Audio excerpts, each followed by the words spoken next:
special occasion, the second in a row. Last year we did this at ito ay binabago natin yung style ng pagbibigay. Kung magkamisa pagka may disaster, marami nagbibigay, halos hindi na maisuot. Pero kung magkamisa naman, marami rin magbibigay na pwede pang isuot. Pero sometimes, hindi rin masyadong may balot ng gusto. So, ang ginagawa namin sa Red Cross ngayon, i-convert natin ito into something na mapipili ng mga mamamayan pagka nakita na nalabahan na ng laundry. Magpapasalamat tayo sa Suds Laundry. Palapakan po natin ng Suds Laundry. And of course, Ariel, dati ko kumpanya, Procter & Gamble. I was a brand man before. Sa Tide and Safeguard, Ariel, yun ang ginamit dito ngayon. At lahat ho ng mga kasama natin, sila Rajo Laurel, sila Happy Trinidad, Happy Andrada. Help me out. Sino ba? John Paras. At saka Happy Andrada. Okay. Lakas naman ng kompetensya. Anyway, alam nyo, itong disaster ng Haiyan is the biggest typhoon that ever hit the face of the earth. Kaya hanggang ngayon, marami pa tayong tinutulungan mga tao.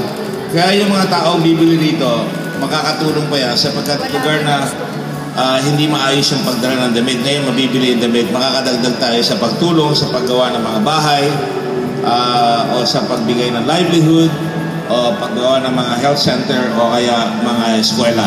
As you know, we are going to build about 90,000 homes or structures, homes, no? 40,000 new homes and 50,000 repaired homes. Gusto natin maitaas yan. 1,600,000 families ang tinamaan. So, mababa pa yung nakukuha natin para mabigyan pa ng mas marami. So, baka malaking bagay ito kung makakatulong tayo. Alam niyo, ang Red Cross nakatayo na ng mga 59,000 homes in the last 10 years. Ngayon, dadagdagan natin, dodoblehin natin yung tinayo ng 10 years into practically 1 year. In addition to that, we have already built 166 classrooms. Dadagdagan pa ng another, aabot pa ng 400 classrooms. At hanggang ngayon, nagbibigay kami ng mga tent. Marami pang eskwela na wala pang bubong. Kaya nagbibigay kami ng mga tents ngayon para makapag-aaral yung mga bata. Pero ang pinakamaganda ay maging conscious kayo dito sa mga ginagawa. Pinabati ko ang Procter & Gamble ulit dahil sapagkat sila ay nakakatulong sa Red Cross ng malaki.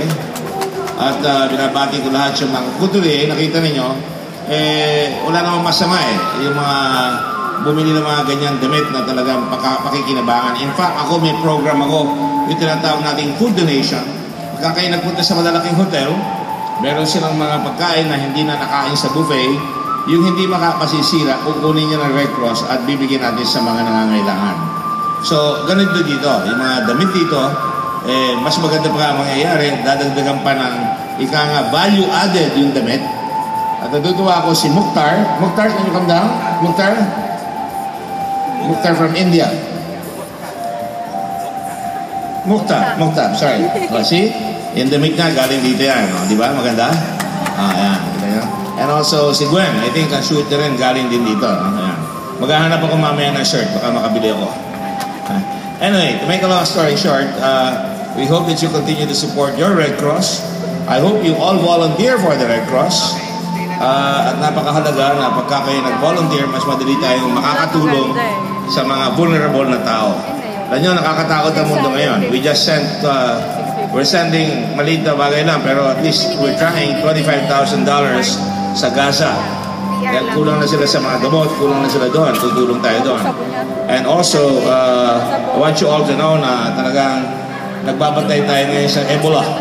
Matagal ko lang binabantayan niya. Kaya ang volunteer, napaka-importante na makatulong kayo sapagkat from the barangay, malalaman natin kung may nagkakasakit na dumadami para siguro mabilang kaagad yun at masabi kaagad sa amin para maka-alert ang ating mga otoridad para masugpo ang anumang epidemic. So I will end on a good note.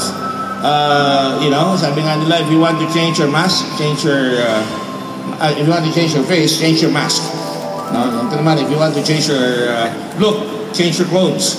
At marami tayong makukuha ngayon. Bilo nyo, mga fashion designers yung mga kinuha ng Red Cross at saka ng Procter & Gamble. Sinabi ko na si Happy Andrada. Happy, are you here?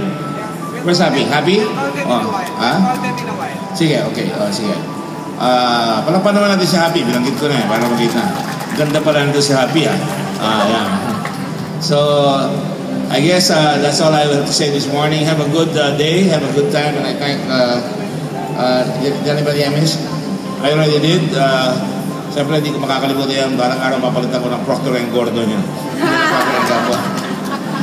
Okay. Thank you all very much and God bless you. Thank you.